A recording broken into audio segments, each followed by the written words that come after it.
Hello, everyone. It's Shane Kanto, your Wasteland reviewer, and welcome to Wasteland Talks, my weekly talk show where I talk about whatever the hell I want. And this week, it's Mix and Match, and my buddy Vinnie is back. And Vinnie's going to have a film, and I'm going to name a director, and we're going to smash them together and create a new version of that film. But Vinnie, thank you so much for coming on. Thank you for having me. Absolutely. And what film did you pick? So, because it's Halloween season and because I'm currently reading a Stephen King book as part of my Halloween reading, I chose a Stephen King movie. Not an adaptation of the book I'm reading now, but but a Stephen King movie adaptation nonetheless. And I chose Stanley Kubrick's The Shining. We're going to put some Italians in this movie because we're going to be making Martin Scorsese's The Shining. Oh my gosh. Oh my God. So, De Niro, I feel like that's probably like the first thing I would probably go with this movie. We're going to have a Robert De Niro, Jack Torrance here, maybe. You, you know what? I know this actor has only appeared in one Scorsese movie, The Irishman. I'd like to see Al Pacino as Jack Torrance. So,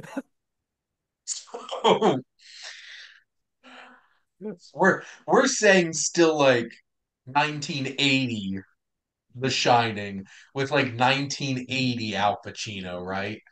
Or are we going like early 90s Al Pacino, like Scent of a Woman? Ooh-ha, this up. Like pretty much how Al Pacino has been since the 90s. Okay, so we're shooting for early 90s. So let's pretend instead of Cape Fear, that Martin Scorsese decided to make The Shining instead. Okay, so we got a Al Pacino, Jack Torrance. So who's Wendy going to be in this scenario? Uh, I could if so since I'm trying to think.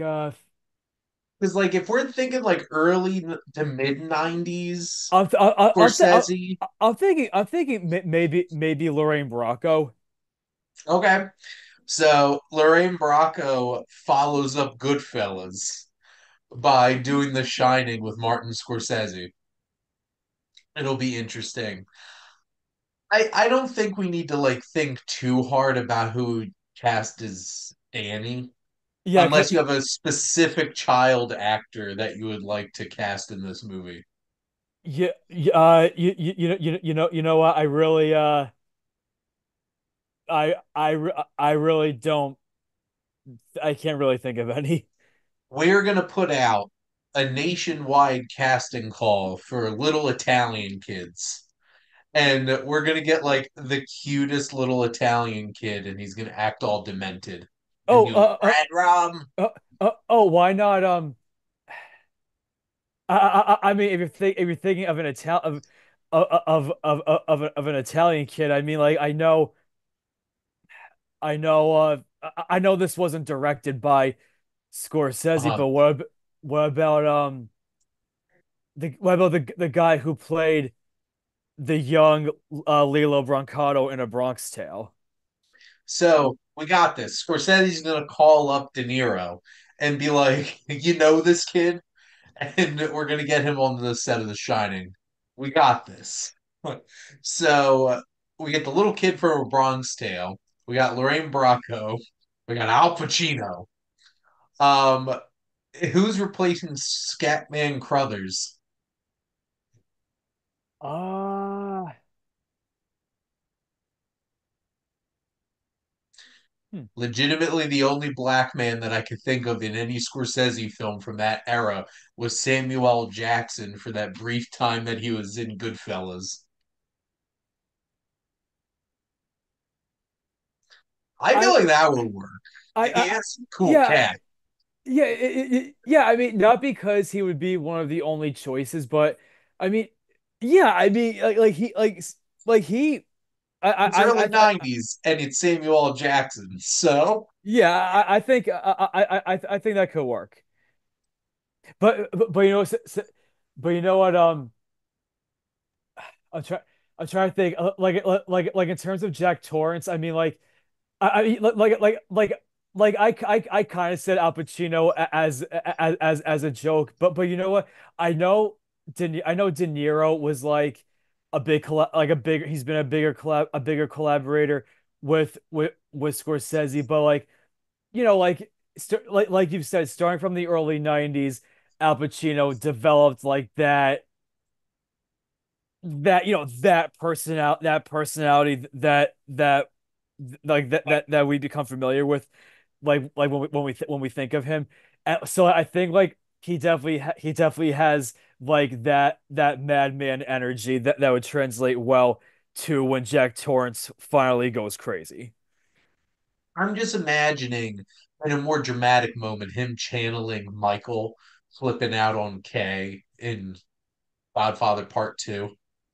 Like Oh yeah. that kind of level of energy. Yeah. Except of course he's also gonna have to go way over the top at times too. And 90s Pacino could easily do that. He has no gear below that at that point. So like we're starting. It also makes sense because Jack Nicholson also had no gear below that. He was in The Shining.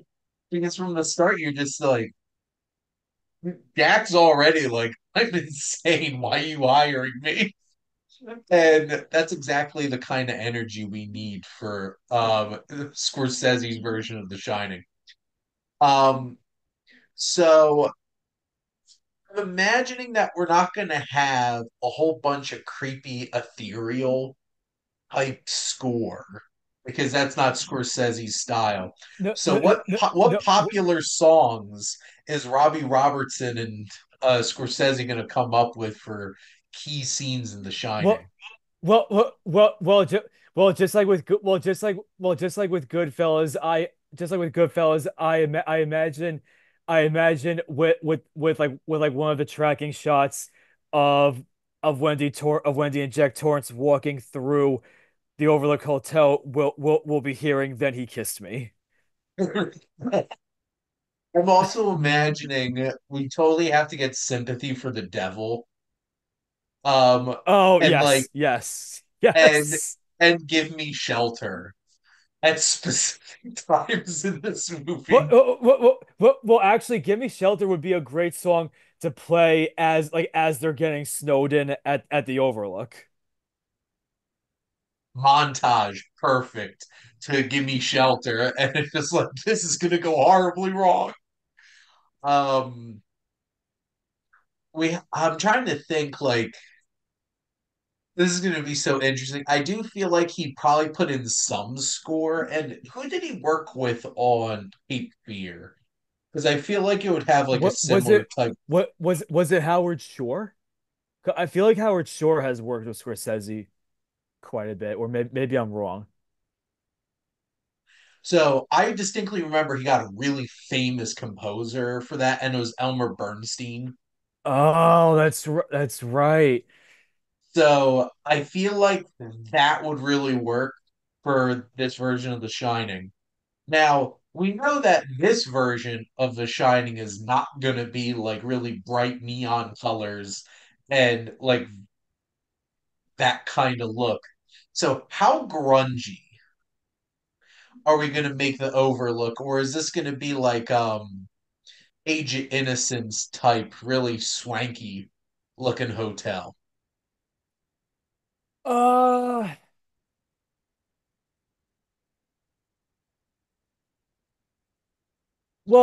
I mean, I mean, I've see like with the kind of movie that this would be, I don't really see the production design going in that direction. Mhm. I mean, I would think like maybe like. I would think maybe like a sort of like, Thinking maybe Casino.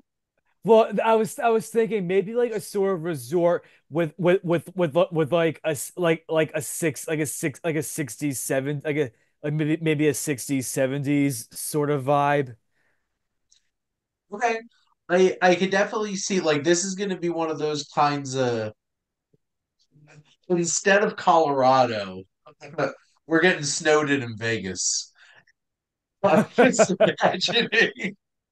So I feel like it's gonna be like a casino vibe or like an Irishman kind of vibe, like that era kind of style at least. I feel like it has to be like blue collar rich, kind of like fancy.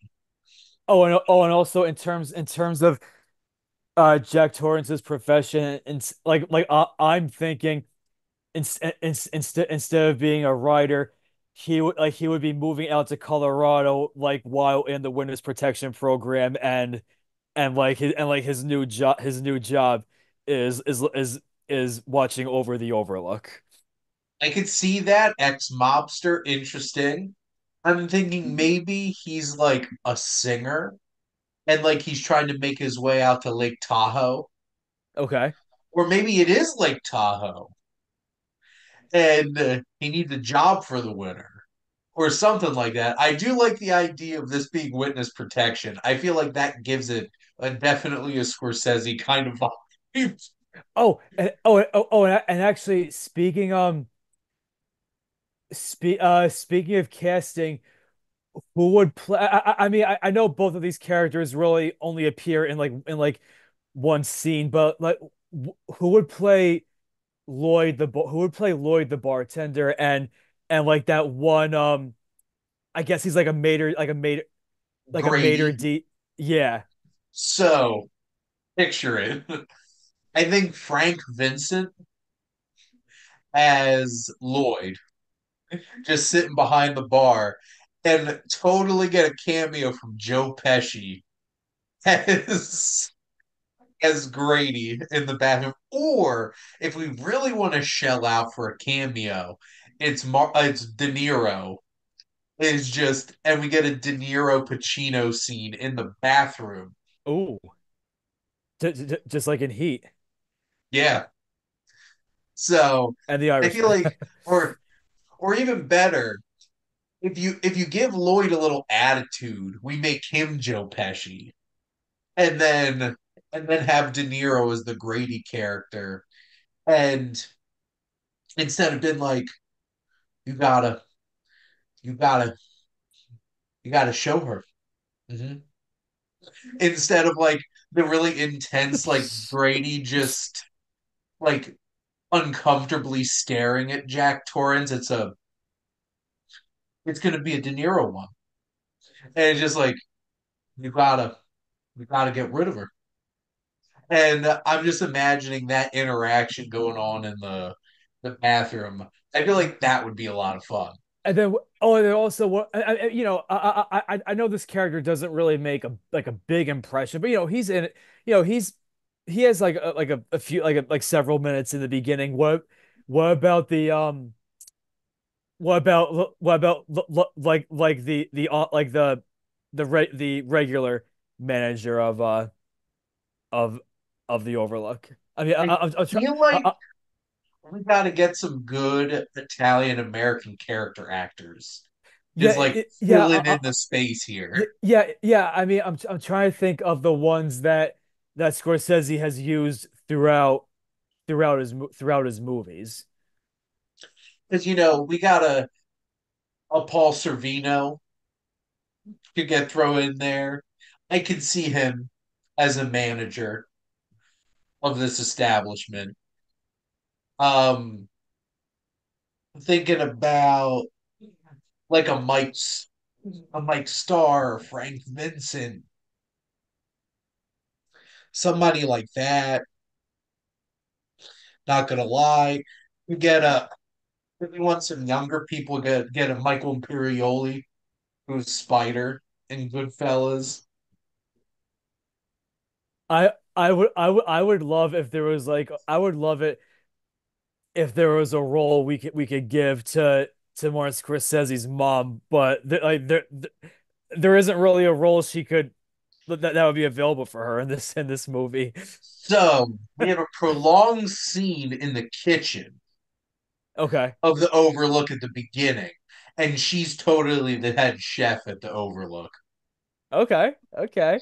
and she forces food on them. And Yes. Yes. Oh, look who's here. Look who's here. I feel like we gotta get Tony Sirico, holy walnuts, Oh, throw yes. throw him in there somewhere. This place has to look like this is a front for the mob. I feel like that's the only way that we really make this a Scorsese suite is everybody looks like Oh, oh, you know what? Tony Sirico, he can play the guy, he just shows up for a couple seconds, but the one guy who's like all bloodied and he's like, a great nice party, party. isn't it? Great. He has his No, hair pristine and everything. he'd be And like he'd do like that this hand motion he does. He'd be like, "Hey, great party, isn't it?" yes, perfect. No notes on that one. Oh, Now, who do you think would write the screenplay? Because I know Nicholas Pileggi has written a couple of his movies. Eric Roth has I written want one or a Paul Schrader written Shining. Oh, This would yes. be so messed up, Vinny. Oh my God. A Yep. absolutely. Let's go with that. Paul Schrader written, Scorsese directed The Shining. I feel like Scorsese would probably lean a little bit more into the source material, and I feel like Schrader might too. Okay. Because like I doubt that this will be as atmospheric. And if you make it less atmospheric, then like most of the scenes aren't gonna last like 15 minutes like they normally do. Because the Kubrick's just like stretching them out. Because this has to move. This has to Mm, have like that Scorsese pace. I feel like they're gonna have to leverage more of the book. I feel like it would be more book accurate than Kubrick's version. But also realizing Sharon Stone as the lady in room 237. oh, that could work. 100% getting all alluring in there, and Hmm. then bam, oh, threatening creepy lady. That could work. Put her in a whole bunch of aged, decrepit makeup. Yep. Uh, Sharon Stone will have a lot of fun. Um, I feel like I'm trying to think of like is I gotta throw in like a slimy character for James Woods to play. Like in I Casino. well he well he could play the guy who's with that bear costumed fella in the hotel room. Can you imagine? And like James Woods just like leans forward into frame. Oh man, this is gonna be wild. This was a fun one, Vinny, for sure. I would get opening night tickets. I'm there. I'm ready to go for this. And then I guess in terms of editing, he'll like obviously Thelma Schumacher. Yeah. And then with cinematography, who do you think? Because like he's worked with several Yeah. cinematographers throughout his career. And I'm trying to think. I feel like Well, because I'm trying to like think to like work back because F F Flower Moon was Rodrigo. He's done the last couple since Silence, I think. Michael Yeah. Ballhaus, I feel like Ballhaus did Goodfellas. If he also did Casino. Oh no, And then, Robert Richardson did Casino. but Hmm. and then didn't he also do the Aviator and Hugo? Hmm.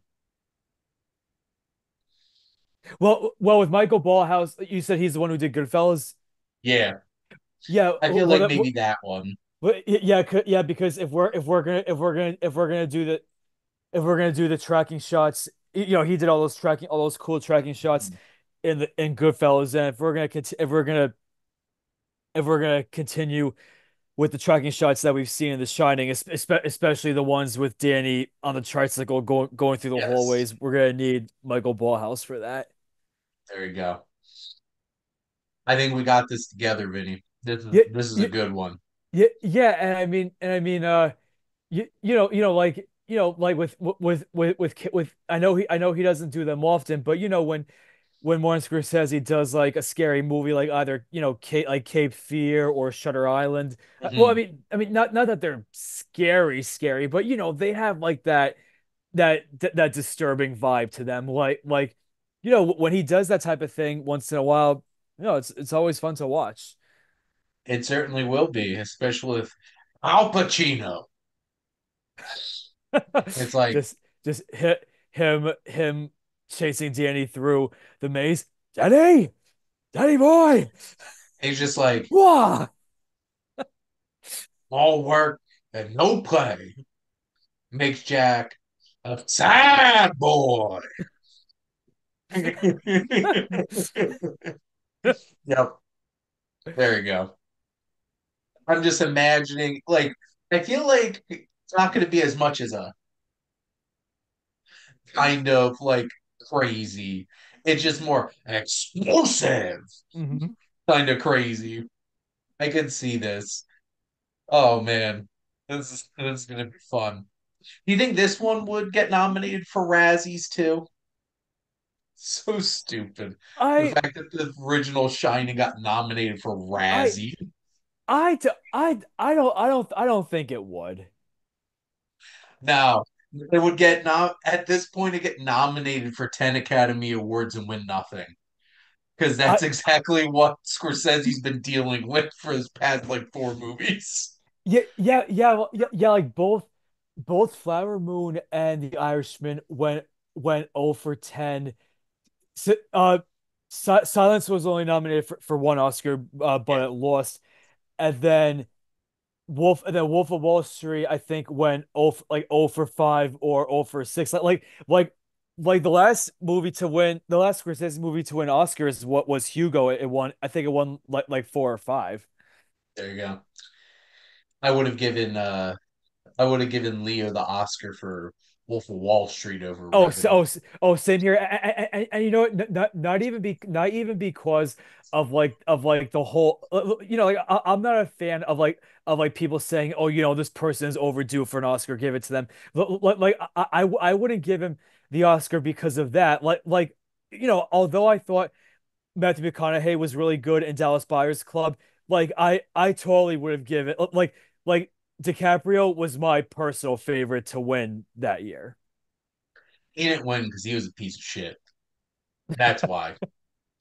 And Matthew McConaughey had the whole story and momentum going too. But yeah, he played a piece of shit. I So just remember like I just remember the day after Christmas, my brother, two of my cousins, and I went to see The Wolf of Wall Street, and we were all just like, what is this?" you gotta have your orange juice, Vinny. Gotta get that orange juice. No, because obviously we knew what we heard about like how hard it goes, but even then you're unprepared. But he was prepared for that. For three But but hours of that, for but sure. but but, but hey, let me tell you, those 3 hours flew by. Sure did, for sure. But Vinny, thanks as always for coming on and making up movies with me. This Th one, th this was a winner for sure. well, thank you for having me and happy Halloween. Happy Halloween, everybody, and go Whoa! enjoy. Happy Halloween. Enjoy some Oh, fake. wait on. I gotta do one more.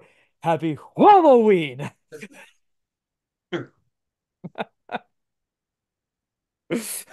I hope everybody gets a little Pacinoed out for Halloween. Here, there you go. But thank you, as always, for tuning in and supporting your Wasteland Reviewer.